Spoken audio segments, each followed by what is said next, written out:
This is Drew Peters with Suppz.com. Today we're going to be bringing you a different type of video. We're not going to be talking about supplements, we're not going to talk about specific dieting things. Well, in a way we are, but in a different way than we normally talk about on this type of channel. If you're involved in the fitness world, which you probably are because you're watching this particular channel, you're probably into supplements, nutrition, all about the lifestyle. One of the things that I guess be very helpful for us, especially kind of detaching from that certain mindset when it comes to how your relationship with food is talk about intuitive eating.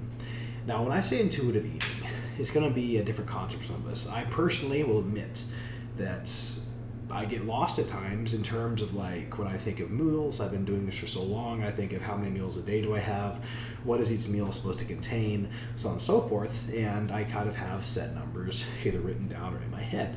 Like for the set meal, for example, I have 8 ounces of grilled chicken breast along with 300 grams of white jasmine rice and 8 pieces of asparagus and a tablespoon of almond butter. Just a random meal. Okay, so to me, that number is preset. It's a set guideline that I'm going to use through that day and throughout the week. Okay, so one thing that a lot of people miss the boat on, and I find this happens a lot, if you get into that kind of lifestyle, a lot of times, shockingly, it's going to sound weird, but like I say, a contest prep, somebody starts, they follow a meal plan, they've been doing this for 16, 20, 24 weeks, however long it is. They get to the end, and they literally like, I don't know how to eat, because you're not contest prepping anymore, and you have the wide open range to do whatever within a degree, and if you don't know how to handle that, bad things can happen. So that's another video. That's more on the reverse dieting thing. But intuitive eating is something I like to touch on because the balance about being able to maintain something, to not freak out when you have to travel, or if you go on, say, a vacation, okay? Or if you just need a break from the constant mindset of doing preset meal planning, okay? So intuitive eating by definition is basically going by your body's natural signals of hunger, both physically and emotionally, signaling you to eat, okay?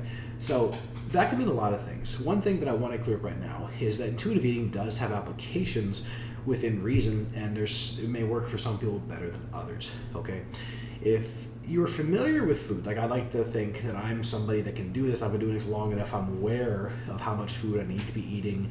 I'm very hyper aware of portion sizes when I see them and have a rough estimate in my head of what that meal would contain. There's always going to be outliers.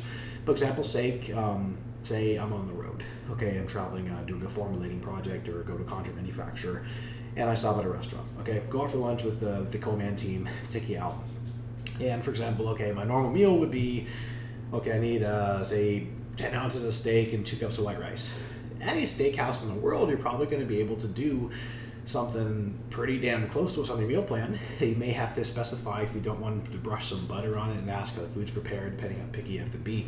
But at the end of the day, I'm not going to be sweating it. Unless I'm in a contest prep phase, if I'm in my off season like I am now, if you go and say, okay, I think I'm going to do the top sirloin, cooked rare, because that's the proper way to eat a steak, and can I have the side of rice? When it comes, and you say you order like your asparagus requested grilled without the butter, you have a damn solid meal. At that day, I'm not weighing it, I'm eyeballing it, but then again, like, okay, it's a pretty good looking steak. I could say it's about 8 to 10 ounces, but that works.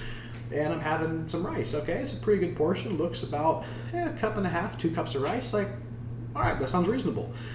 The thing is too, it's within kind of what you need to be eating for that time. So this is a little more specific example, but at the end of the day, it's like you're not going crazy. You're not throwing that steak and rice completely out of the picture, or chicken, whatever it may be.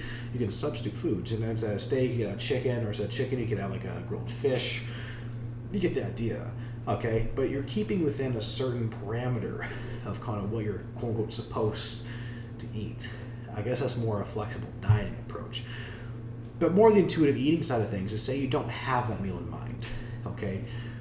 Like you're not following a specific diet, you're just kind of eating by feel. Now, for certain people, this doesn't work because they just kind of said, well, I'm still hungry, that means I need to keep eating. And some people are hungrier than others. I'm a very hungry man. And that's a good thing. I get my meals in within the day. I know that I can do some serious damage if I just said F it and just went by eating. So to me, I kind of like having a set parameter, like, I have an idea kind of how much food I need to eat and portion sizes. But for example's sake, if like this works well for some people, like you've been doing it long enough, you kind of know your body, and you can comfortably say, hey, all right, it's breakfast, I'm feeling like, say 5 eggs today, a couple of egg whites, and, throw some spinach in there, and maybe a little bit of peanut butter or almond butter. All right, cool. And then, hey, it's lunchtime, shake mid-morning, cool. Then for lunch, I'm going to have, the steak sounds good, a baked potato with that, well, cool, have a nice tea. Mid-afternoon, I had some handful of almonds, a shake, getting ready to train at the gym. I had packed some chicken, I had some rice cakes. I had about 5 of those things. Post-workout, you have a shake or a whole food meal, which is what I prefer. And at night, say you have 1 or 2 ounces of almonds and a good quality protein source, whatever you may like. Chicken, ground turkey, beef. I like salmon at night. Different things like that. But at the end of the day, you didn't track anything. But in your head, you lay it out like, oh, that sounds pretty close. It's not being attached to weighing things. It's kind of trusting yourself to eat intuitively. Okay. Now, don't get carried away with this either where, oh man, I'm still hungry. I've had 5 cups of rice. Maybe I should have 6.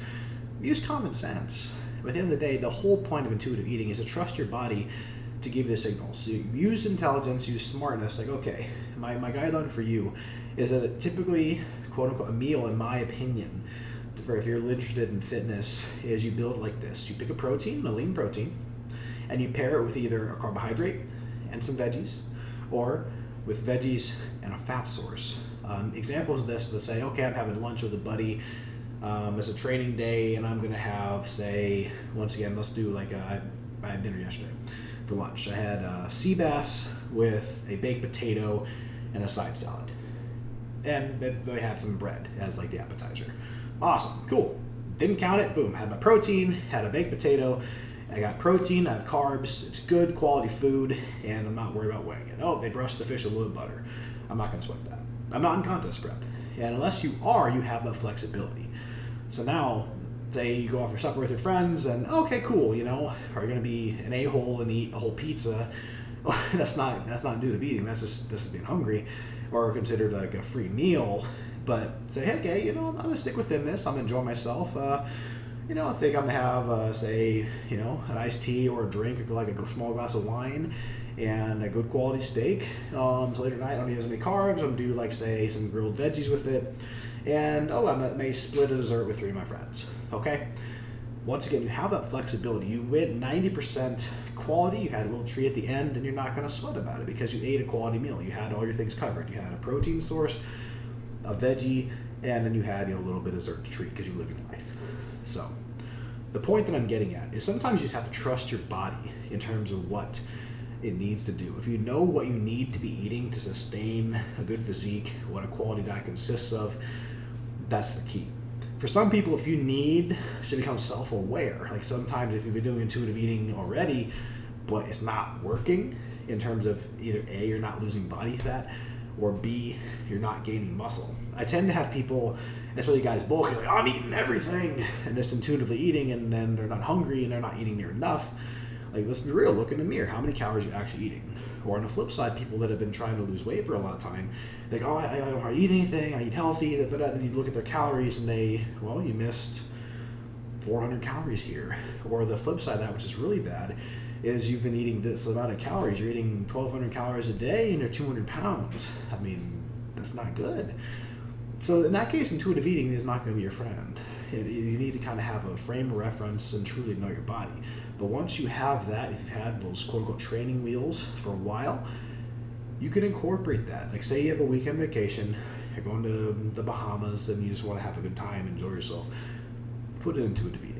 Have a frame of reference, like, hey, I'm going to relax a bit, I'm not super stressed, but at the end of the day, I'm still focusing on getting in some quality meals. I may have a drink or 2, I may have a dessert at supper, I may have like some extra, whatever it is, pancakes at breakfast. The key is finding a balance, what you're comfortable with, and not getting carried away to an extreme.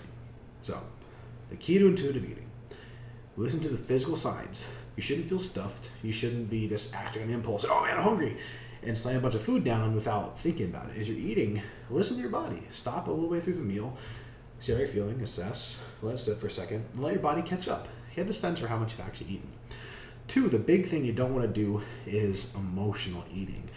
If you get stressed, if your mechanism for coping is food, take a step back, like, okay, am I eating because I'm actually hungry or because I'm just feeling emotional right now and food is a comfort mechanism for me? And that's a tough thing to separate.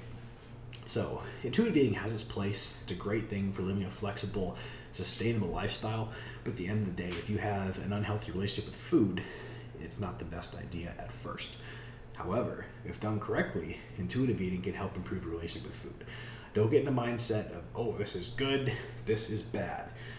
Nutrition is never black and white. It's usually a case of gray. So, learn your body, don't stress, and give yourself a chance to have a little bit of flexibility. There's a lot of good resources on intuitive eating, and this is an overview to give you a little bit of perspective. Okay? This has been Drew Peters, aka the Vanilla Gorilla, with Suppz.com. Give it a like, drop a comment below what videos you would like to see, and we'll be back with another video next week.